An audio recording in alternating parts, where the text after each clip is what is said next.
So, are you going to set Well, time for yourself? my son is on the bus, so.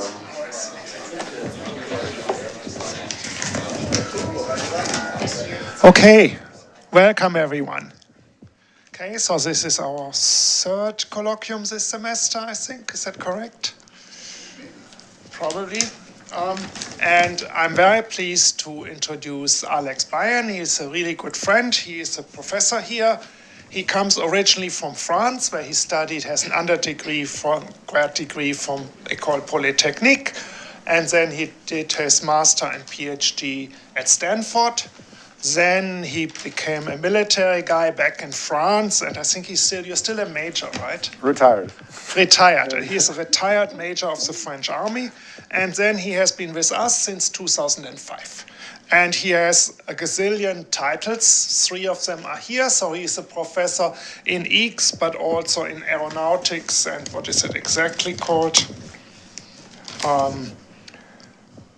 In environmental engineering. He is responsible for our Moffett area, our space center, and very recently he's director of CITRIS, the Center for Information Technology in the Interest of Society. He also is a faculty at LBNL, so he's sort of to be found everywhere. He has a gazillion of awards, so we would probably spend as much as his first 5 slides to go through the awards. So I will not do them all. He has a Presidential Early Career Award for Science and Engineering. He was the NASA top innovator on water sustainability. I had no idea that you were into water. I thought you're more into stuff up there. Anyhow, so he was into water, and for his work, but he's best known for his work on transportation technologies. He became an IEEE fellow for that a year ago, and had recently 2 awards for that, the Transition to Practice Award and an Ausländische Research Award, and some of that research we'll actually learn about today.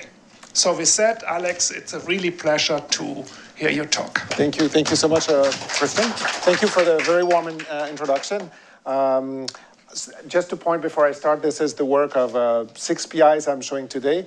Myself, Professor Dan Work and John Sprinkle from Vanderbilt, Johnny Lee and Marielle Aerodynamiques here from Berkeley, Benedetto Piccoli from Rutgers, and Benny Siebold from Temple.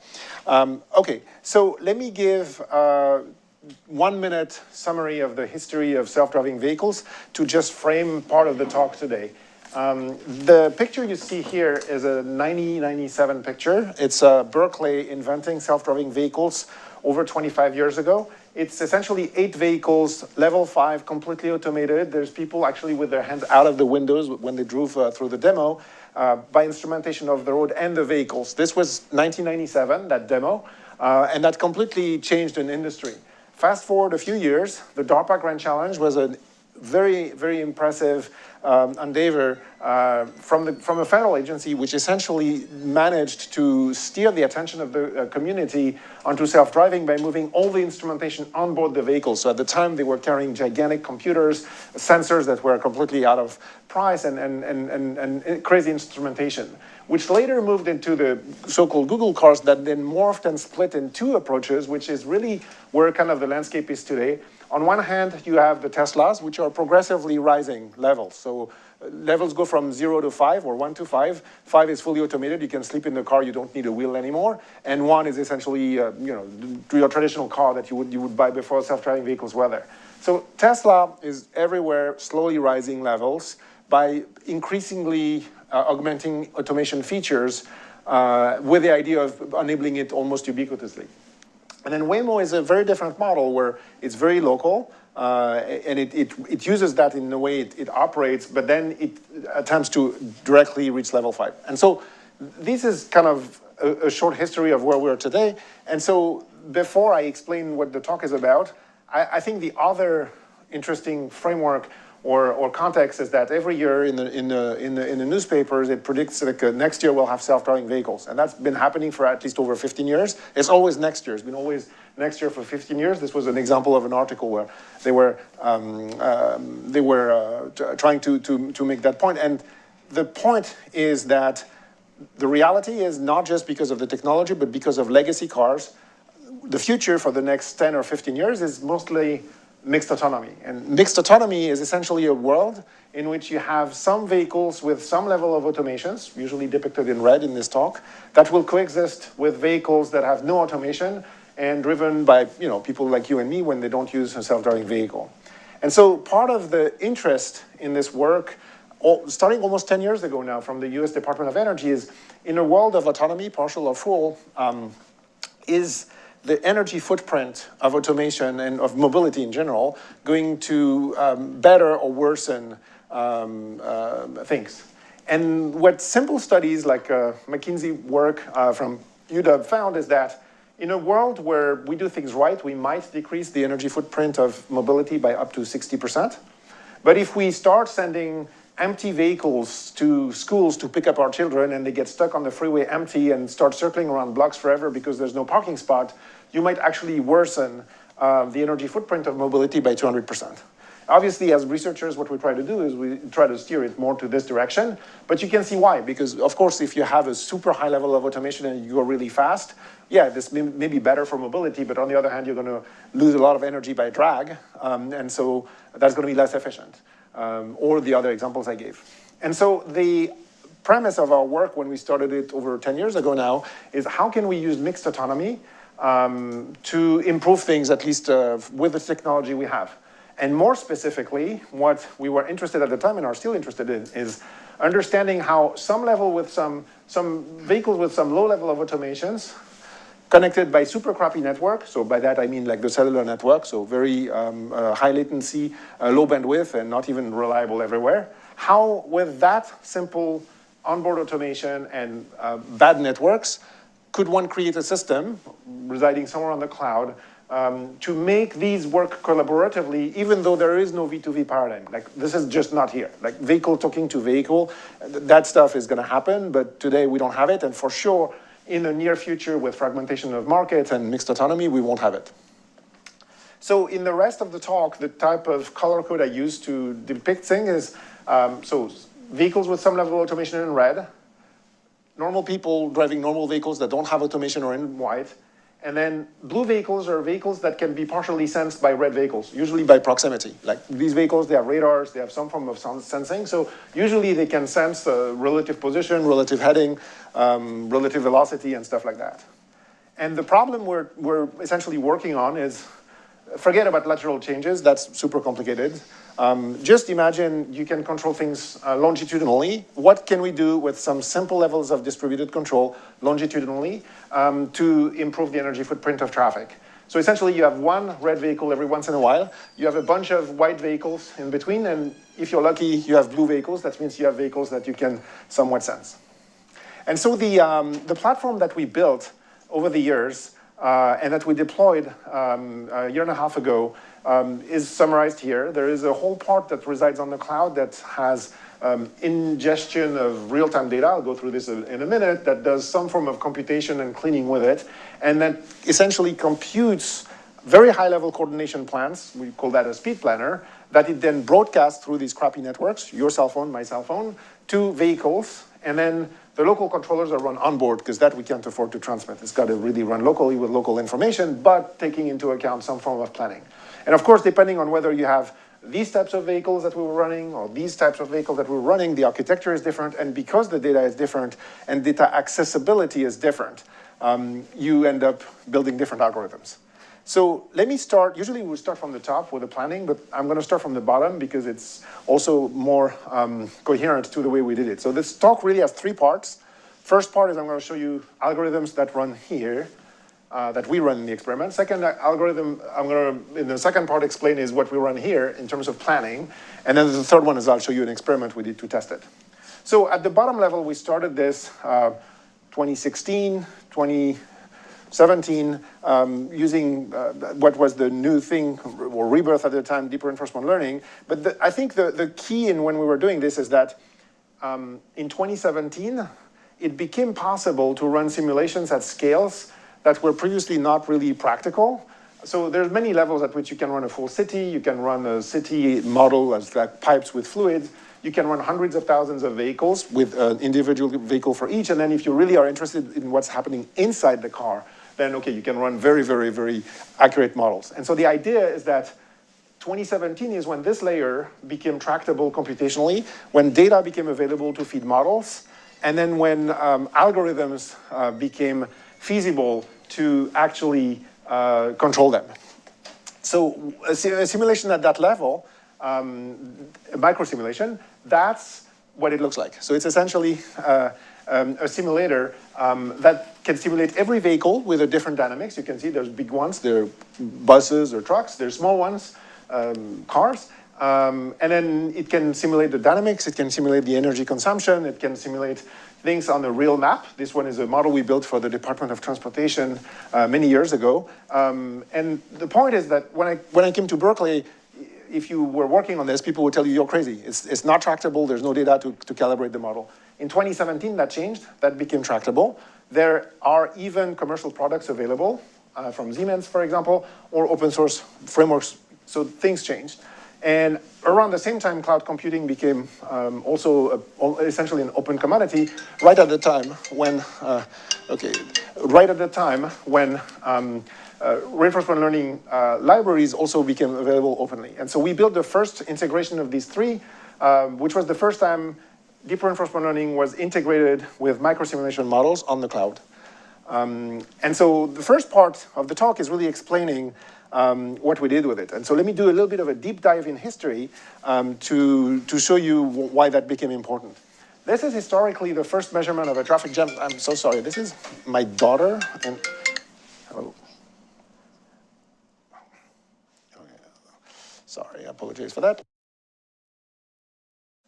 This is the first historical measurement of a traffic jam. This is Bruce Greenfield in 1935.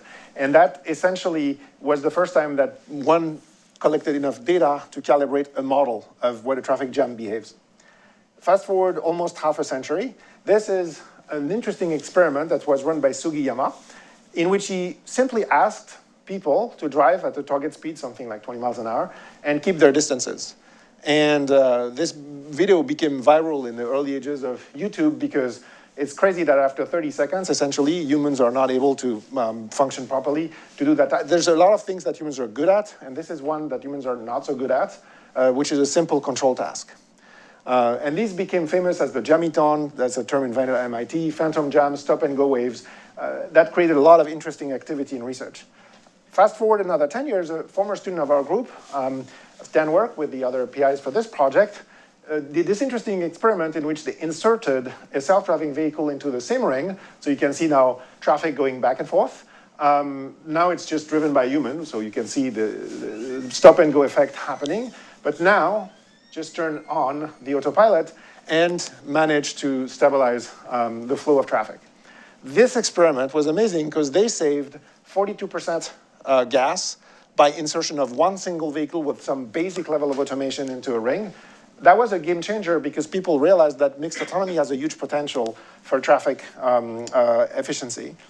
So the year after, Kathy Wu, alum of this department, and now professor at MIT, performed this experiment in which the setting shown previously was reproduced in simulation with the same information pattern, showing first that you can reproduce these oscillations in simulation, but then now just turning the algorithm on, you can also smooth the traffic.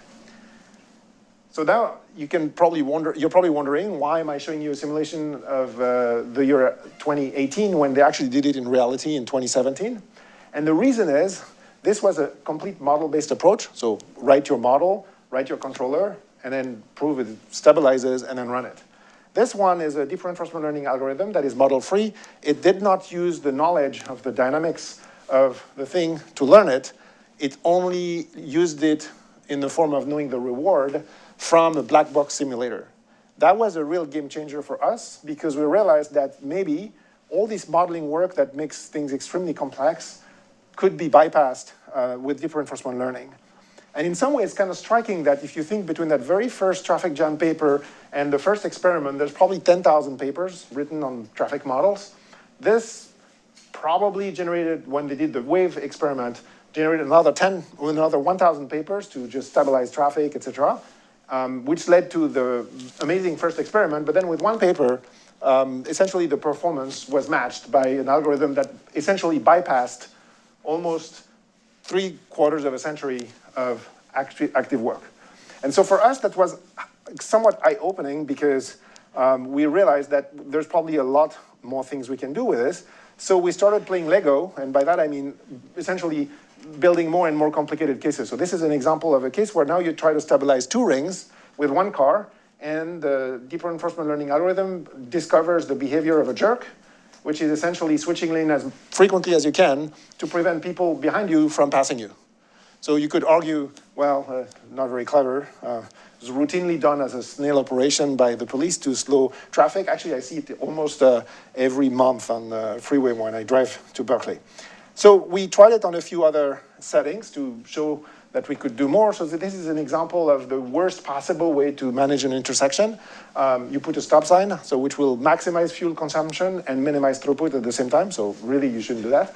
And if you now imagine you remove the stop sign and ask the algorithm to maximize throughput or minimize energy, and you can just play with reward functions, it's kind of cool that it actually figures out the right speed so that the resulting snake, whose length depends on the speed, essentially matches half of that 8 figures. Now, I just rationalized it for you post facto. Obviously, it's just deep reinforcement learning, but it's actually pretty intuitive what it figures out. Or you could argue it rediscovers platooning, where instead of intersecting trajectories that each stop, you essentially bundle them as a snake that keeps rotating. So we tried more and more complicated things. So this one is a typical equally inefficient way of managing an intersection. And if now you insert these, one of these vehicles, I can't really tell you what it's doing anymore. I mean, I can invent a story and put it on TV, but the truth is at some point it decides to go and release the cue. At some point it decides to stop. So it's an interesting case where now there's no real intuition. If I had to divide a controller for this, I would probably have to have a Boolean variable for a go, no go, and then a routing decision. But bottom line is it figured it out, and there's no obvious solution anymore to match it to. So we kept pushing this and figured, okay, can we also try transfer learning, where you would learn a policy on the ring and then deploy it in a setting it never saw before. So a typical example for this would be a merge. Merges are good because merges create back-propagating waves. So every time I keep injecting things here, it'll create some form of a traffic jam. And that traffic jam, if I keep doing it, you'll see it's growing now. It's going to back-propagate. So that's a good way to generate traffic. You can experience it almost every morning on your favorite freeway in California. Okay, so the interesting part here is that now, if you launch the policy you learned on the ring in this setting, that means every red vehicle can only sense the blue vehicles, all of them, and apply the policy it learns on the ring. It's quite interesting what it's doing. It actually learned to be a traffic light. Like you've taught a self-driving vehicle to be a red light. Because what it just did is it just stopped preventively so that it reconnects with the stream right when the gap is filled. Which, if you look at the trajectory, it is doing it again. Which, if you think intuitively makes sense, again, so the time-space diagram is a typical diagram you would use to show this. So you have these trajectories, and you see every time you inject a new vehicle here at the intersection, you inject the vehicle, it creates that wave going backwards. And the policy it actually learned on the ring is that because it knows this, because again, it can sense all the blue cars, well, it figures that's happening, so it stops like a traffic light and then reconnect with the ring. That's a policy. It's never seen that setting before. It's learned that in the ring. And so when we did this, Abudi, who now works at Google, and Eugene is a faculty at NYU, we were trying to find what's the magic number at which you could use this to shave all these traffic waves that you experience on the freeway. So you have all these waves back propagating, and in simulation at the time, we found 10% is probably the magic number. So science liked it. They picked it on their in one of their issues, and so that was the beginning of the project that we completed a year and a half ago. So first, we try to figure out, okay, let's go back to that algorithm that did the ring in Arizona. That's the algorithm. So essentially, you command the speed of the vehicle, and essentially, you stop if you're too close. You go at your target speed, supposed to be known if you're far enough, and in the middle you catch up in some smooth way. That's what this algorithm does. And so the thing is, this algorithm cheats because you give it a target speed, and there's ways to find good target speeds for freeways, but that's not fair because in some ways it requires more information. So we also figured, could we use this as an expert algorithm? Could we learn from a training set running these expert algorithm and see if we could bypass the knowledge of essentially the target speed? What does that mean? That means you create a bunch of simulations in which you have a lot of really bad waves, no waves, some specific waves. You train the expert policy, and essentially the expert policy, if the training set is sufficient, should be able to understand from the flow features the target speed. It worked with some level of success, and this is an interesting result here. So each of the green curves is essentially an expert for target speed. So an expert of target speed 3 outperforms everybody at 3 because it knows the answer. And the blue is the one that we learned from the training set. And what was really interesting is that for high enough speeds, you can actually bypass the knowledge of the target speed. So that was an interesting result for us. Other imitation learning algorithm, and that's what's done by Fu, who is here on the second row, are based on other techniques where we do smoothing with kernel-based approaches, and then through the same imitation learning, we're able to demonstrate that. So if you have no control, these oscillations get much worse because essentially first car oscillates, next car oscillates more, one after even more, and so the more you go downstream, the more it oscillates. But with the kernel smoother, it's much better, and you can actually learn and imitate the kernel smoother and essentially achieve more or less the same result. Okay, so this gives you a flavor of the algorithms that run on each of the vehicles. At some point, we'll explain precisely what we do, but that's what we're running on board the vehicles. Now, the truth is, there's a lot of adjustments you have to do by hand. So because at the end you have to write a reward function that matches your objectives. Our objectives is to minimize the energy consumed by all the vehicles. So the best way to do that is to stop everybody, because then nobody consumes any energy because nobody's moving. So obviously you have to write your reward functions in a way that support some form of throughput enforcement, and then the typical things you would expect, some energy function, and then maybe some variance of speed, and then maybe some norm of some acceleration, so that if you minimize some cumulative acceleration, you'll do well. And then that essentially gets into a whole loop here in which, because we don't really have guarantees of anything when we are doing learning of that nature, that's just by nature of the algorithms we're using, we also have to have safety filters. So some are embedded in the learning, but in addition, we also have explicit ones that are then put on the car, which itself has its own safety filter. So by the time we were done with this, the previous team without me had done 2 experiments, one in a ring stage and one in a platoon stage. So we figured that before we get to 100 vehicles, which is the magic number we had assigned to ourselves, we should do something with 10 vehicles to see how it works. So in the middle of COVID in 2021, we all went to Nashville, which is close to a Nissan factory we thought we would be working with, and essentially set camp on a freeway, which later we instrumented too. That's Dan Work's work at Vanderbilt, and essentially ran a small experiment. So we rented a store that was in a deserted shopping mall, got 10 cars, got some help of the police to proceed with the cars in a funeral pattern into the freeway. So essentially you have police cars escorting you to kind of enable you to all enter the freeway at the same time, and then run these algorithms on one single lane. I think at the time it was lane 2, you count from the center, on that I-24 freeway. So we did that at a small scale to figure out how it would work. So essentially that's roughly what the setting is. And for a variety of reasons, we actually used 4 controller cars only out of the 10, and the others were more measurement cars. And we were really excited about the results because so it's like going to Santa Cruz to go surfing. We actually caught waves. So we caught waves. They weren't big, but they were big enough to do our experiments. And we managed to smooth them. And this is an example of a result that was produced by Eugene Vinitsky, in which we could show that the vehicles we were running were saving 16% of energy for themselves. And then we didn't have all the data, so there's a part of a simulation behind. The vehicles behind, They had no idea what we were doing, other than these guys are driving weird and slow, maybe.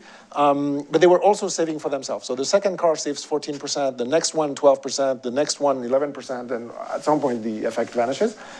So it was really very encouraging to do something bigger, because the effects of the smoothers were not only good for ourselves, but seemed to produce the chain reaction that we really wanted. So that's when we started building the full system, which I'm going to explain now. So you have a flavor of what we were running here. I'll come back to it later. And now I want to give you a flavor of the planner, which again, it will produce something which we can only transmit through very bad networks. So at best, it transmits, some form of data, but it cannot transmit a lot because you can't count on it. So first of all, it ingests data which itself is not that great. This is the quality of the data you can buy if you want to build a system that requires live data. That's what it looks like. So there is time, there is space. You can see these waves. And essentially, it's tessellated at something like 100 meters or 100 to 500 meters. It's sampled at 30 seconds to a minute. It's enough to identify waves. Simple machine vision algorithms will do that. And Han is a student who has done that work. He's, I think, somewhere, I don't know. And then it can also identify bottleneck, which is either there's like a merge or there's a car blocked. And so you can identify this pretty simply. And so that's essentially what our speed planner will ingest. So the speed planner, essentially the goal of the speed planner is to give high-level commands. They don't have to be respected per se by the vehicles, but we know that if they're applied roughly, this will produce some smoothing, given that we always have to leave the control authority to the lower level because of safety and many other considerations. So safety planning, so speed planning can be done in a variety of different ways. One of our students, Arwa Al-Amkari, still at Berkeley, for example, came up with a really clever way of using optimal control theory to do feed-forward planning, which is the natural thing you would consider doing first when you do any kind of controls approach. And for that, the framework is actually pretty simple. You do what you would usually do. So you control some vehicles, assuming that you have control over these trajectories, either through speed or acceleration. They can sense some vehicles. And there's a leader that you usually know because you want to know what you're smoothing. So you just write this in the form of a chain set of ODEs. You define your functional space. So you also define your control space, which is where you want to prove the existence of a minimizer. You write your optimal control problem. So you're minimizing some form of functional, which has a running cost and potentially a terminal cost, depending on what you want to minimize. And then in some circumstances, you can prove the existence of a minimizer. For the equations we have, it's nonlinear, non-convex. Maybe you can make it smooth if you're happy. So, okay, you will have absolutely no guarantees of global optimality, but you will at least have a very good descent algorithm, which can be executed quickly. And so that's an example of the way to do smoothing. The type of things it produces, by the way, that's not the one we implemented, but this is the spirit. The type of work it produces, and again, that's back to Jeu's work, is it will actually tell you that's what you would do normally throughout your journey. So you would go fast and slow and fast and slow. That's what you should do if you wanted to be optimal. But of course, that's not socially acceptable because that would maybe have you go 10 miles an hour at some point. So you have to clip it in some smooth way so that you've got to do what you got to do to save energy, but you can't do too much of it because otherwise you might have other problems. And in practice, that's the way it looks. So this is actual INRIX data, and this is an example of a smooth profile that was produced, and that's essentially what you can afford to feed to the vehicles through these lossy networks. What it does in practice is it transforms something in like this with very sharp stripes into something like this, which is a lot more even. So think about asking your 3-year-old to take yellow and red paint and to smear it as much as possible. That's essentially what it's doing. Okay, so now I'd like to spend the next 15 minutes, or 10 minutes maybe, to tell you a little bit about some really cool thing we did to actually do forecast with this. We have not implemented it yet, so the final results I'm showing at the end, they're not incorporating what we have today. This came, unfortunately, after. Okay, so if you think of the physics of traffic is actually driven by a variety of phenomena, which many of them can be encompassed by a conservation law, first order hyperbolic nonlinear with a concave flux function called the LWR equation. That's the equation here. You're looking for a very specific solution to that problem, which is the entropy solution. Essentially what you're doing is you're computing the evolution of the density, rho, over space and time.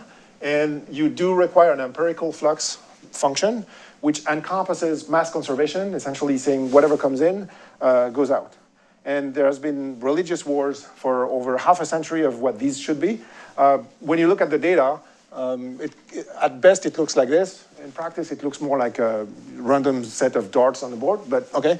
And then people have built all kinds of models for it, parabolic, triangular, trapezoidal, and other. The interesting thing is that the Cauchy formulation of that problem is essentially with a proper definition of boundary conditions and initial conditions and the proper conditions, you can prove in some cases the existence and uniqueness of a weak entropy solution to that problem, and that is a relatively recent result of Bardos, Leroux, and Nedelec in 1979, which means essentially you're looking for a solution written in this sense. This sense means that it's not a strong solution, so you have to write it in a distributional framework, but you can prove its existence and in some cases in its uniqueness. So I'm showing you this because there are mathematical criteria. You don't need to go through them. There are mathematical criteria which tell you how to discriminate between good solutions, between bad solutions and the one you're looking for. And these are explicit. You can write these criteria. Now, why am I telling you this? I'm telling you this because that's another interesting case of what you can learn with neural networks. It turns out that there are two fundamental solutions to that problem. Again, no need to go through the details of that problem. And the fundamental solutions are called solutions to Riemann problems. And if you can compute Riemann problems, then essentially, with clever ways to assemble it, you can compute the whole solution. And that's something you can actually learn through a neural net. So a Riemann problem is actually a very simple mathematical problem. You can understand it from simple physics. Imagine a shock wave. So you have a bunch of cars going really fast, so low density, fast upstream, bumping into downstream a set of piled cars. That's a shock wave that should essentially move backwards, or in some cases it can also move forward, depends on average speed. But bottom line is like the more cars come in, the more cars pile up. So that's a Riemann problem. So the solution to that initial condition is actually explicitly computable. And it turns out for these two flux functions, they look the same. So essentially there's low density, high density, and the shock is moving with traffic. And the second Riemann problem is a expansion wave. So it's the opposite. Essentially you have kind of free flow traffic in the front. You have piled up traffic in the back. So things kind of clear up because, well, there's room in front of you so you can accelerate. Now, the interesting thing is depending on the model you use, the value of the function is different. So you can see this is the solution to the same problem with two different models. And of course, every model will provide, in general, a different solution. When I was a student of Claire, this was in 2004, I used to compute these by hand, because you can actually compute them by hand with the method of characteristics. And if you look at the analytical solution to that problem, it's actually just the solution of Riemann problems glued together by color. That's all it is. And what it looks in practice is like this. So you can see shock waves moving backwards, expansion wave moving forward as traffic is dissolving, and that's the color version of it.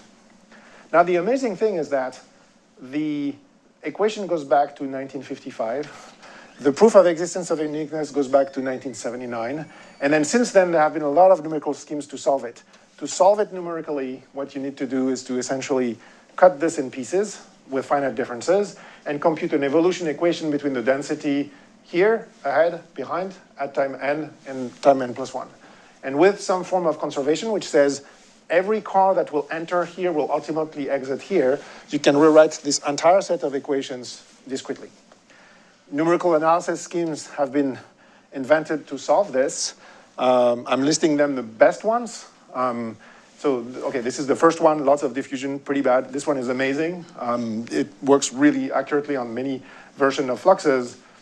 And even when I was a student at Stanford, people like Osher were still inventing schemes to solve them. So this is still stuff that is recent. There's still people alive today who have given their names to these schemes, which is unusual in mathematics. So for example, Lax-Friedrichs, that was the original one, that's their flux. Godunov, this amazing one in 56, that's what it looks like. Osher, whom I used to really enjoy conversations with when I was a student, did something even more clever. We know Eno came along. And at the end, it's interesting, if you look at the same problem and you solve them with all these schemes, and again, that's work with Je, Nathan, and their team. So if you take one single model and the schemes are different, they will produce different solutions because the accuracy of the schemes and the diffusions of the scheme will be different. So none of these schemes is very accurate. Same with expansion waves. Same with general problems. And so the idea with neural networks is, well, that's all fantastic.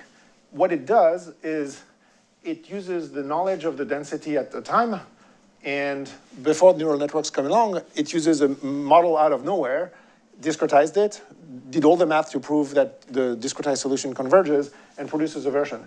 What if instead of this whole thing, you use the neural net that you train on actual data from problems, which you can compute explicitly, and see if you can beat the numerical schemes? And what's amazing is you actually can do it.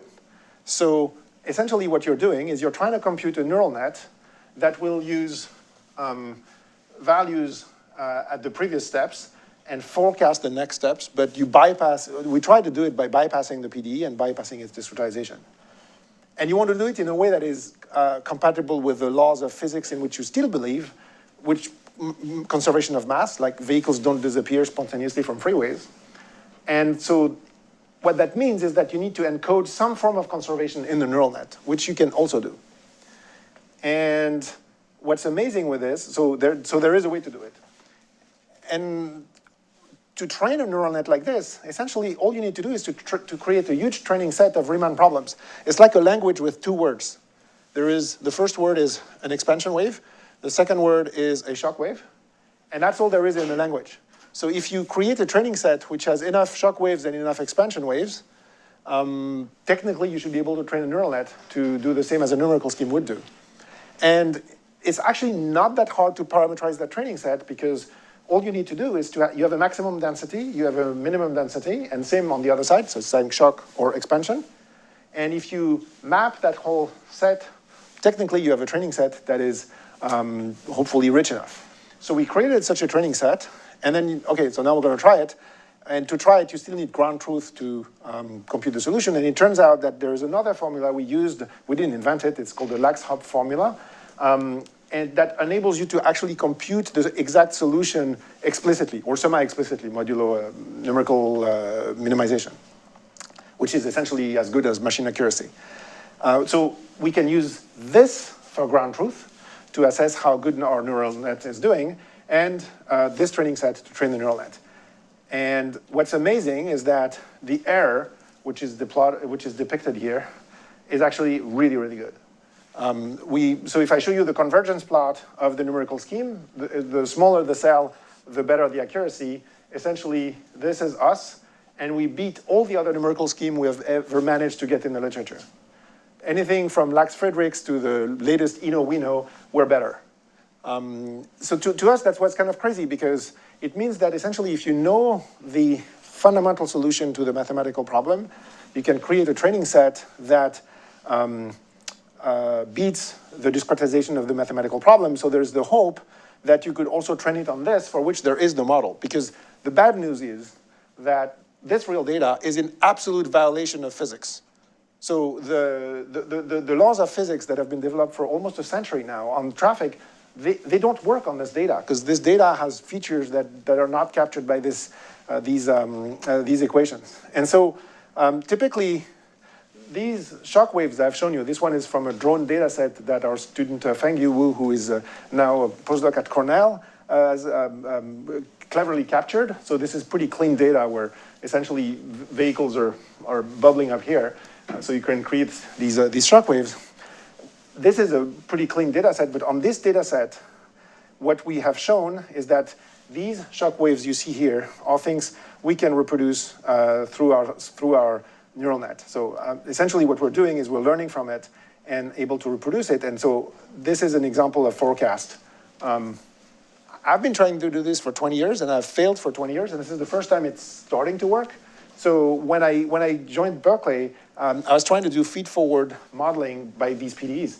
And it just doesn't work. It's essentially, oh, sorry. Everything right? No, it's good. Oh, okay, sorry. So this is essentially this is the ground truth, and this is the feed-forward model prediction by just using the initial condition, and we don't sometimes need to even use the boundary condition. I have failed to do this for 20 years, and now it seems to be working with neural nets. So it's kind of, for us, it's really game-changing. So finally, we only have 10 minutes left. I wanted to go back to the controller and to the experiment we run. What I showed you with the feed-forward predictive modeling we do, this is very recent results that Nathan Lichtle and Jie Fu and other students produced. We couldn't implement it because we didn't have it at the time, so we had to do much simpler things. And I'm going to show you now how we did it, or what we did when we experimented it. So the first horror story we had is that we realized essentially a couple of weeks before the test that we were blind. And by that I mean that, if you're in your right mind, when you're prescribing a controller to a car, so say you prescribe its acceleration, you should definitely know your speed, the speed in front of you, and the headway. That's kind of the basic minimum. If you don't have that, that's a dangerous game. But it turns out that when we got the Nissan vehicles that we used for the experiment, it was the next year's build, and at that point they had locked the architecture, so even though it measures these things, we did not have access to it anymore. And that's very scary a few months before the experiment, or a few weeks before the experiment. So essentially, what that means is that we had now to produce an acceleration signal, which is essentially inferred from what the adaptive cruise control of the car is doing. So you let it measure, you let it prescribe what it wants to do, and based on what it wants to do, you figure what it's seeing, and that's what you use to override it. So that's essentially what we had to redo a few weeks before the experiment. So we did that. It was complicated. I'll skip the details. In practice, the way it looks is you are essentially, well, let me just find some other graph that is better. So same setting. So essentially the way it looks when you implemented it is you have a leader vehicle. That's the thing that the ACC sees. You reverse engineer what it's seeing based on what you see it wants to do. And then you implement this in the controller, and that's the blue vehicle. And essentially the blue, you can see, is slightly behind the leader vehicle, and it's doing more or less the same, except it's much smoother. So we implemented this on the I-24 motion. That's one of the craziest freeway I've seen. I've seen people walking on that freeway. There's about an accident every hour. Our former student, Dan Work, who is now a professor at Vanderbilt, built that amazing test bed, which I'm showing now. So it's essentially, it's called the I-24 motion. It's over $12 million, I think, the whole thing to make it. And so essentially, it's a bunch of poles with super high resolution cameras that are installed every 500 meters on that freeway. This is actually the best instrumented freeway in the world. The first time it was used was for the test that we run, the Mega Vander test. And what you're seeing now is the first pole being erected, and then they erected 40 like this on that freeway. It produces extremely high quality data. This is actually from another data set from drones. But what it does is it enables segmentation, and then you can essentially infer from the video the vehicle class. Can't tell whether it's electric or not. That's another problem. But you can essentially figure out whether it's a bus, whether it's a truck, whether it's a car, and from that, what energy it consumes. So then we rented a whole factory to establish our base a few weeks before the experiment. So that we could start mounting all the equipment. The blue vests are us, and then the red vest are our externals, yellow and orange vests are drivers, just so you understand. And then essentially students started mounting radios. We had to build 100 of them to deploy in the vehicles. We installed our full internet. This is our police officer here, so we could ship vehicles, algorithms in real time, because if you want to update 100 vehicles at a time, you have to have a streamlined version to do this. John Sprinkle is the one who put this together. And then essentially for weeks we worked on the vehicles. So this is all the vehicles. They taught us how to open, rip apart things, unplug, replug, put our stuff in the middle. All of us did this. It was like really fun, except it was really cold. This is, for example, Gracie Gum, one of the students of Vanderbilt, who is teaching us how to unplug the battery. So you can essentially put our power supply there and then essentially feed our electronics with it. And this is me trying to do it. And then this is not very custom ready for product, but this is what we run in the back. This is a Raspberry Pi that essentially enables to run locally the controller on the basis of the information it's receiving. And then this is people at a freezing midnight trying to check on some vehicles that the algorithms are being updated in real time. Then came the fun part of recruiting 100 drivers, because they are still not fully autonomous. So we had to pay people a lot. My proudest achievement is I managed to recruit the girlfriend of my Uber driver to drive for us. So she came and drove for as one of many drivers. The interesting part is that to recruit 100 drivers operationally, you need to essentially outreach to 700 people. So we went everywhere from the parking lots of the airport to taxi stations, cafeterias, handed flyers, had 700 responses, managed to clear about 150 people because you need to do a background check before they do that. And then essentially about 120 came up. And then they came every morning at 4:30 a.m. and we trained them every day to do some very simple things, because essentially we're putting their lives in the hands of our algorithm that we've never really tried before, other than the night before ourselves in debug mode. So Dan Work and John Sprinkle did all the training. It was very, very careful training. And then what we told them to do was pretty simple. So by the way, they had to take breaks and we had to circulate them, et cetera, et cetera. So we had a whole organization, it's kind of like in these movies, a whole organization of about 200 people on the ground at a given time, essentially to tell them to do something really simple. It's like, okay, all you have to do is see this little onion button here. That's the adaptive cruise control. Push that button just like you would do with your adaptive cruise control. It won't run the cruise control of the vehicle. It'll run our stuff. And if it feels uncomfortable at any time, just abort. Cut it or brake, which will also brake it, and that's it. And then so essentially, so from a, you have the drivers are not professional drivers. They're people who have regular jobs. So we can't ask them, they're not test pilots. So we did that. Then we give them so essentially they scan a QR code, and the QR code essentially sends them on an infinite Google loop where they have to go back and forth and back and forth. And we told them, when you're tired, come back, we'll rotate you out. And essentially that's how we achieve the penetration of sometimes up to 4 or 5% in some places, depending on the bundling of the cars, by circulating 100 cars back and forth for a week. So while we were doing that, we essentially had a whole, so these are the vehicles we had on the field. We had one XT5, 5 RAV4s, and 100 Rogues. We didn't run all of them at the same time, but we did have up to 100 cars at the same time at least once. The interesting part is these are 3 different architectures. They ran different algorithms or different versions of the same algorithms, and it all worked. So essentially we managed this like an airport or an airline. We give them briefing, here's Jay, and then we give them briefing one last time before they leave the base. This is probably the most stressful part for John and Dan, who did that, like look people in the eye before they do it. And then that's it. Then essentially we run this for like a day at a time, and essentially start operating like an airport. So essentially it's like planes come in, refuel. So we actually refuel at the end of the day. We had our own refuel tank. We didn't need that in real time, but essentially people rotate, and the idea is unless it's finished, you really want to see as few cars as possible on the ground because you want to maximize the penetration rate on the freeway. Once it's on the freeway, it's not really exciting because it's just a freeway, so okay. When we were doing this, we also were running a real-time press conference. This is Arwa talking to a local TV station.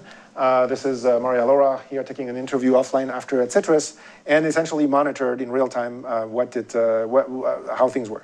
So this enabled us to create the largest data set in the world, both in terms of freeway data, that's the I-24 motion of Dan, and in terms of mixed autonomy data. So essentially, if you zoom in the data set, that's what it looks like. So each dot here is the position and speed, color-coded, extracted from the video into a trajectory mode. If they cross each other, that's because there's the 4 lanes. I'll separate them later. And then the white trajectories are the trajectories of the vehicles with some level of automation. And to give you a sense of the magnitude, this is roughly, this is 1 day of data, essentially. So to give you a sense of the scale, when you look at the data, so this is 45 minutes, this is about 4 miles, and essentially you can view this as a rotation or rotating horizon. And that's what we were collecting every day of the experiment. Now, some days we were running placebos, just because we wanted to see if we do nothing, whether people behave differently. Some days we were running real trajectories and trying to assess how much we could smooth traffic. You can look into DanWorks website. It's amazing. Like they have this whole data set is gigantic. Just to give you a sense of what that data set is like this is the largest video camera network in the world for a freeway, and so this is an example of the video of the video that would come in real time.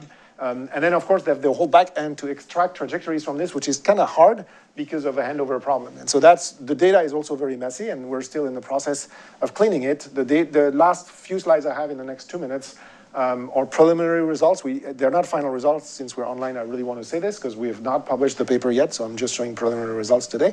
But from data which is much cleaner. So when you extract lane by lane data, that's what it looks like. So this is for lane 1, lane 2, lane 3, lane 4. And now the question is, to finish, so it's complicated to measure energy reductions because you don't have contrafactuals. Like, we don't have the same traffic of that day if we didn't run it. But what we are able to show is that even from one day to another, simple things like the variance of the scatter plots of speed acceleration points can be reduced. So this is what we would get without running the algorithm. Essentially, people going really slow, really fast, and you can see this bimodality of essentially stop and go traffic. And then when you run the algorithm, you want that variance to be lower. So these are examples of metrics you can construct to assess that. Other things you can do is to look with respect to the self-driving car in the front and in the back. You can see that immediately in the front, the speed is lower. That's because usually if the self-driving car bumped into someone, then it stopped. But immediately in the back, it's higher because that means on average it's going slower. And so you record times when you're actually going slower. If you look at the corresponding fuel consumption, it's much lower in the back than in the front. Finally, if you look at the speed distributions, what you can see is that in the front, you have these kind of bimodal distribution, which are smoothed in the back. So again, you have kind of managed to remove the stop and go traffic. So we don't have final numbers yet. We're still working on the data. We can see we reduced energy already, consumption by some amount. We don't have final amounts, but clearly good evidence that this has worked. And so for us, that's very exciting. And so I think that gets me to the end of the hour. Thank you so much again, Christian and Jeff, for the invitation. And I don't know if we have time for questions, but I have time. Thank you.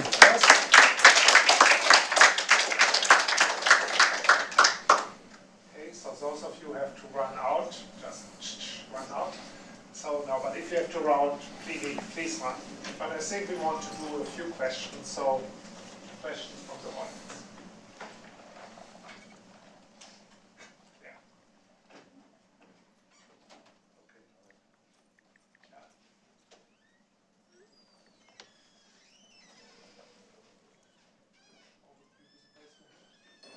I did, but Go ahead. Alex, with respect to the earlier work that you did and the kind of control laws that are shown to be effective in smoothing traffic locally, but you know it was done on a local standpoint and you didn't have the data or the controllers to do it more globally then. But then you also had some results to show that if you just affect traffic locally, that may screw things up globally. I'm wondering with the reinforcement learning approach, if there's a possibility, and especially with these kinds of experiments, to understand that interplay between local control laws and kind of global traffic patterns. So the effect of ameliorating something at the local level and how it affects the global traffic pattern in a neighborhood or a region. Yeah, no, this is a fascinating problem, and this is a difficult question. Initially, when we created these tools, we created post facto body diagrams of the controllers at the local level to see if we could answer that question. And it did provide some answer in terms of simple concepts like string stability, and with simple things about eigenvalues. This is not work we have published, but this is something that we can post facto analyze from the learned algorithms in the neural nets. Other than post facto looking at these, we can't prove anything. So in some ways, at best, it will be some form of numerical understanding we get. We've never, I think we're just scratching the surface in terms of what we could do analytically to back that up. So at this point, it's really more of a numerical study of the work rather than a theoretical model we could build of it. It's not crazy. We've tried this on other problems, especially with distributed parameter systems model of traffic. It's not crazy that we could use controllers, find some form of polynomial interpolation of the controller because it's parametrically not that big, and then prove something on that polynomial. We've tried that. It's difficult. We're not there yet, but I think that's a likely approach that could work. But it's work in progress. Okay, so there was a lot of data that went by, and I'm not sure I followed everything, but it seemed like the main parameter that you're trying to optimize is energy. And I didn't notice, if you talked about it, maybe it was in terms I didn't quite follow. I assume that another important parameter is average travel time over a route. I'm not sure I saw any data on optimization of that. So can you just help clarify a little bit? Totally, thank you. Super good question. So yeah, our main concern is energy. And that's really our main concern. So how do we model energy? There's zillions of models LBNL, ONRL have developed. That's the number one term in our reward function. The second concern is we can't get crazy solutions like people stopping or whatever. So we have to modify the reward function a little bit so that it doesn't do these spurious effects that don't contribute. The important thing to understand about the travel time is we do not want to change the travel time. We want to change it? We don't want to change the travel time. That's very important. We want to reduce the energy. So imagine you go fast, you go slow, you go fast, you go slow, or you go the average speed. Essentially, same travel time, but in the second case, much better. That's what we want to achieve. The reason why we don't want to change travel time is as soon as you change travel time, so hopefully for the better, because you've done something good, then there's another thing that kicks in immediately, which is induced demand.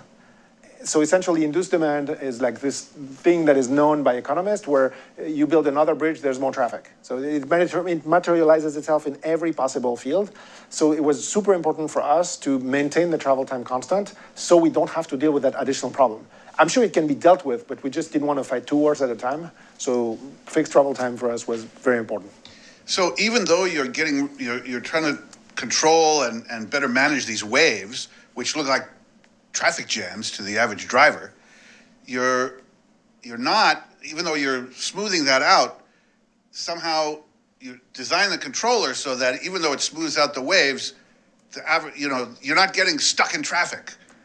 Like that's normally what the driver's looking for is I want to get from here across the Bay Bridge quicker. Yeah, we're not going to. That's like promising cappuccino in bed tomorrow. I can't deliver that. And by that what I mean is the problem of the problem of congestion reduction is a demand capacity imbalance problem. That's an urban planning problem. We work with a realized demand. By the time the cars get there, they have to go to their work or to wherever they're going. So we cannot deal with that problem. That problem is a different problem. So from a user perspective, what am I getting from it? Well, you're paying less gas, but yeah, you're not going to get to work earlier. Sorry. Yeah, sure. So looking at the... yeah, go to work now. Backing up a little bit to the red car, blue car sea of, I guess, white cars, would it be one of the points of expense is the red car, fielding it and inserting it into the herd, and then managing it, of course. So what if you back up from that and really don't have pseudo red cars, namely drive regular cars with regular drivers who are instructed to follow in some manner this scheme, and rather than relying on, I guess the white car's urge to be safe and to follow the rules of the road vis-a-vis the inserted red cars, you have them operate in a manner such that they'll bring average up. I love the question because that was our plan B. I really mean it. We called it Can Coach. We created a whole traffic app with that very specific purpose in case everything we did failed. Like literally a week before the test, some of the students are still here, they know this. Like, we had no idea whether we would be able to run it, because everything was falling apart, like it typically does before takeoff. So we had that planned as well. We never ran it, because we didn't need to. There is actually a very interesting experiment that people have done in the Netherlands, where they have they've done that before. So, and I've heard all kinds of opinions on it. I don't have one in particular that I want to state, but some people have said it's really amazing because it works, and I think it does. But some people have also said that first, humans are not fully compliant, and second, humans add additional complexities. So, the short summary to answer your question is, it's been done before. This was our plan B if everything would have failed, which, thank God, we didn't have to instate. But I think I think this paradigm can work in many ways. I mean, if you think of variable speed limits, is in Germany, for example, between the Munich airport and downtown Munich, it has some speed that it flashes you if you go over, or on the peripheric in Paris.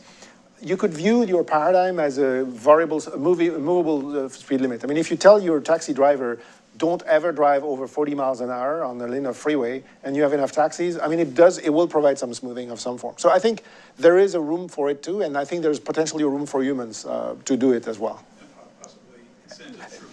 Absolutely, absolutely. Yeah, absolutely. Yeah. Whoever can crush will become very wealthy. Maybe we let some students ask questions.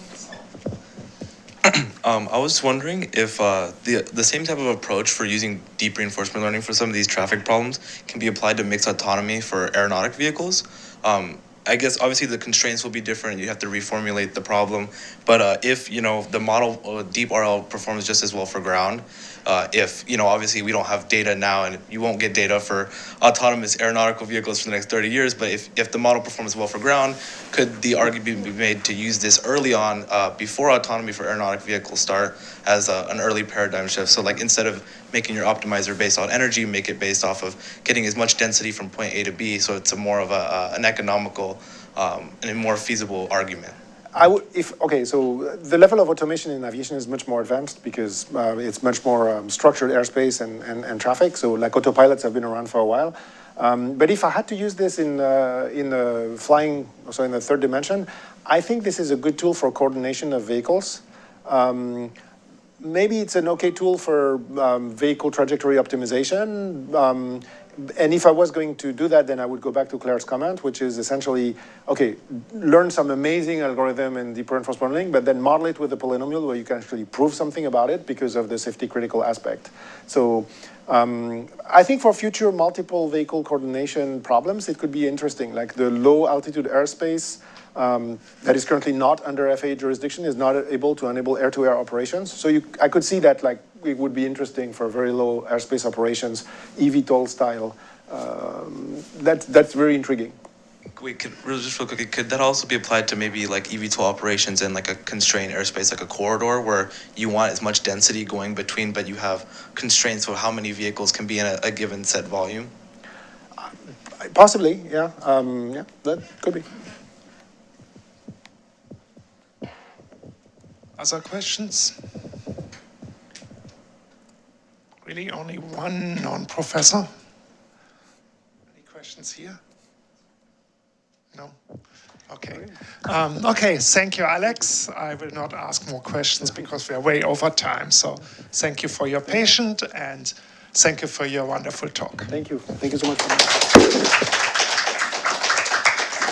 I gotta go, but very interesting.